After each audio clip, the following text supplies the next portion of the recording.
अल्लाहुम्मा सल्ली अला सय्यिदिना मुहम्मद व अला आलि मोहम्मद। अस्सलाम वालेकुम, क्या हाल है प्यारे सब्सक्राइबर। आज मैं बना रही हूँ केक जो है। हाँ, सबसे पहले बनाना बहुत इजी है। आप घर में चीज़ों से अगर आपके पास है तो इन्हीं चीज़ों से आप 2 से 3 बार केक इजीली बना सकते हैं, प्रिपेयर कर सकते हैं। घर में कोई बर्थडे है, कोई घर मेहमानों ने आना है तो आप इजीली बना सकते हैं। सबसे पहले हमने पैन लिया है। पैन को हमने ऑयल लगाकर और ऊपर बटर पेपर रख के फिर उसके ऊपर ऑयल लगाकर साइड पे रख देना है, क्योंकि सबसे पहले हमने क्या करना होता है, अपनी प्रिपरेशन करनी होती है। मैंने कुकिंग रेंज को प्री हीटिंग पे लगा दिया है। 25 उसको मैंने उसकी 130 पे लगा के छोड़ दिया है। और इधर हमने केक की तैयारी करनी है और फिर हमने अपना पैन रेडी करके साइड पे रख लेना है।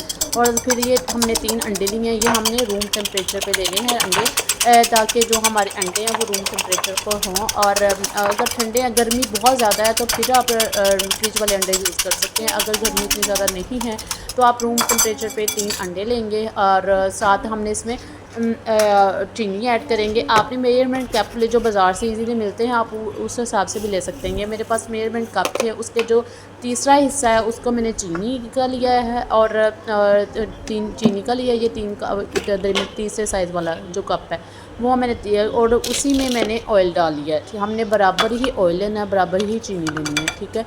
अब मैंने इसको अच्छे से बीट कर लेना है। आप चाहे तो आपके पास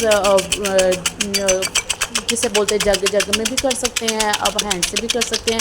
आपने इसकी स्मूथ सी प्यूरी तैयार कर लेनी है। ये देखिए मैंने इसको अच्छे से इसकी वाइट थिकनेस सी हो गई थी। अब इसको हमने रख लेना साइड पे। हम अब अपनी जो लिक्विड है वो यूज़ करेंगे। अब लिक्विड इस पर हमारा बन गया है। अब हम अपना मैदा लेंगे।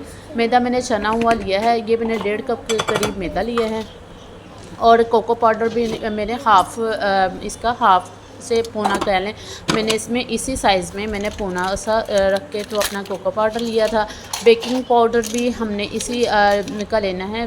बेकिंग पाउडर किसी अच्छे ब्रांड का लीजिएगा, फिर हमारा केक उतना ही अच्छा और मज़े का बनेगा। मैंने बेकिंग पाउडर का हाफ़ चम्मच छोटा टीस्पून लिया है बेकिंग पाउडर का। और ये देखिए, और ये मैंने लिया है मीठा सोडा, जिसे बोलते हैं मीठा सोडा भी यूज़ करते हैं उसको केक को इन्हेंस करने के लिए। ये मैंने 3/4 हिस्सा यानी कि बेकिंग पाउडर से भी थोड़ा हमने इसमें ये अपना यूज़ करना है मीठा सोडा। और दूसरा हमने कोको पाउडर जो हाफ़ कप जो हमने लिया था वो पिंक वाला ही, उसी में हमने कोको पाउडर अपनी मेजरमेंट के हिसाब से ले लेना है। और अब हमने इसको अच्छे से ये मैंने वनीला एसेंस यूज़ किया है। वनीला एसेंस जो है ना, जो केक में अंडों की स्मेल है या कोई भी चीज़ है उसको ख़त्म करती है। यहाँ पे मैंने कॉफ़ी पाउडर भी लिया है। कॉफ़ी पाउडर भी आपने बस चुटकी से लेना है, ताकि वो अच्छा सा कॉफ़ी वाला टेस्ट भी चॉकलेट में आता है, वो अच्छा सा करने। हमने अब ड्राई इंग्रेडिएंट्स को और लिक्विड इंग्रेडिएंट्स को अच्छे से मिक्स करना है। ये देखिए मैं इसको अच्छे से मिक्स कर रही हूँ, लेकिन हमने इतना ज़्यादा ओवर मिक्सिंग नहीं करनी कि वो बिल्कुल बैटर सा बन जाए। नहीं, हमने इसको हल्के हल्के हाथों से स्पैटुला की मदद से इसको अच्छे से कप को हिलाते जाना है और साथ साथ इसको मिक्स करते जाना है। आपने इसको ओवर मिक्सिंग नहीं करनी। ये ना हो आप इसको ग्राइंडर में डाल के मिक्स करने बैठ जाएं। इस तरह ये ओवर मिक्सिंग की वजह से हमारा केक भी फ्लफ़ी और सॉफ्ट नहीं बनेगा। और मैंने ये यानी कह लें कि दूध लिया, दूध का हाफ़ कप मैंने दूध का लिया है। वो भी मैंने ओवन में थोड़ा सा, जितनी हमारी उंगली डिप हो जाए उतना हमने इसमें गर्म करना है, ताकि ज़्यादा गर्म नहीं करना, इतना गर्म करना है जिसमें हमारी उंगली डिप हो जाए। और हाँ, फिर इसको भी मैंने अपने केक वाले बैटर में मिक्स कर दिया। ये देखिए अब इसके स्मूथ कंसिस्टेंसी आ गई है। आपने इतनी ही कंसिस्टेंसी लेनी है ताकि ना पतला हो बैटर और ना ही हमारा हार्ड हो।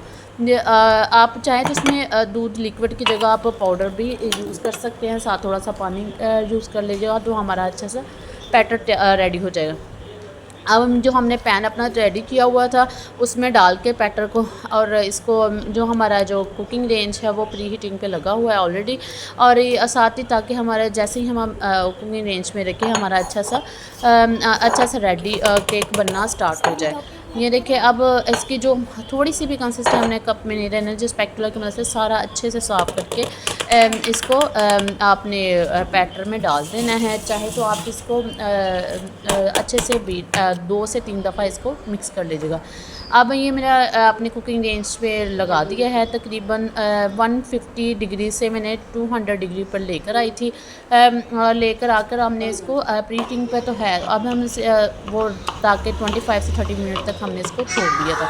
अब ये हमारा चॉकलेट गनाश रेडी करने लगे थे। चॉकलेट गनाश के लिए सबसे पहले मैंने डार्क चॉकलेट ली है। किसी भी अच्छे ब्रांड की आप डार्क चॉकलेट ले लें, उसको थोड़ा सा कट करके अपने रूम, आपने फ्रिज में नहीं डार्क चॉकलेट को रखना, आपने उसको अलहदा से रूम टेम्परेचर के हिसाब से रख लेना है। और यहाँ पे मैंने थोड़ा सा इसमें मक्खन ऐड किया था। मक्खन की थोड़ी सी टिक्की वो आप हाफ ले लीजिएगा। अगर छोटी टिक्की है तो उसको आप 2 चम्मच के हिसाब से यूज़ करके आप इसमें ओवन में रख के यूज़ कर दिए। ये देखिए मैंने इस कंपनी की डार्क चॉकलेट यूज़ की थी, उसके थोड़ा सा कट लगा के मैंने ओवन से निकाल के मक्खन में, तो अब इसको निकालेंगे। आपने डायरेक्ट चूल्हे पे नहीं रखना, वरना तो ये हमारा जो चॉकलेट है वो जल जाएगा, उसका स्मेल भी ख़राब हो जाएगी। हमने इसको अच्छे से मिक्स कर लेना है। साथ हमने इसमें थोड़ा सा दूध ऐड किया था और ये हमारा अच्छा सा चॉकलेट गनाश रेडी हो चुका है। यहाँ पर हमने जब 25 मिनट के बाद देखा तो माशाल्लाह हमारा केक बहुत अच्छा राइस हो गया था और पक चुका था। अब मैंने इसको चूड़ी की मदद से चेक कर लिया था। अगर आपके पास वो टूथपिक पड़ी है या कोई स्टिक पड़ी है, आप उसकी मदद से भी चेक कर सकते हैं कि हमारा ओवन अंदर तक पक चुका है। ये देखें हमारा बटर पेपर के साथ भी नहीं लगा। ये देखिए कितना अच्छा और गरम गरम सा केक रेडी हो गया। अब हमने इसको, ये देखिए अब हमने इसकी इतना सॉफ्ट और फ्लफ़ी बना था। मेरे पास अभी ना चीज़ें नहीं हैं, मुझे बेकिंग मैं नहीं करती, लेकिन ये बच्चों ने कहा मम्मा आप केक बनाएं, आपने कभी केक नहीं बनाया। चलो मैंने कहा आज ये भी ट्राई कर लेते हैं, इसलिए मैंने थोड़ा सा केक बनाया। अब इसको कट करके अब आहिस्ता आहिस्ता केक भी चीज़ें डालेंगे। इसमें हमने दूध डाला है ताकि वो सॉफ्टनेस आ जाए केक में हमारे में, और ताकि थिक थिक ना लगे। आप इसमें शुगर सिरम भी यूज़ कर सकते हैं। दूध में आप थोड़ा सा पानी डाल के या दूध में थोड़ी सी चीनी डाल के वो भी यूज़ कर सकते हैं, ताकि हमारा अच्छे से केक सॉफ्ट हो जाए। अब हम इसमें इसके ऊपर चॉकलेट गनाश डालेंगे। चॉकलेट गनाश भी आप यूज़ कर सकते हैं, किसी भी किस्म की चॉकलेट गनाश इसमें ऐड कर सकते हैं। ये देखें मैंने इसमें जो बनाई हुई चॉकलेट गनाश है वो डाल दी है और इसको थोड़ा थोड़ा फैला दिए हैं। फैला के हम इसको देखें तो इतना अच्छा और मज़ेदार केक बना था, मैं आपको बता नहीं सकती। आप चाहे कि अब सर्दियाँ आने वाली है, आप बच्चों को बना के फ्रीज़र में रख दीजिएगा। जब या चाय के साथ कोई मेहमान आने वाला है तो आप बना के उसको सर्व कर सकते हैं।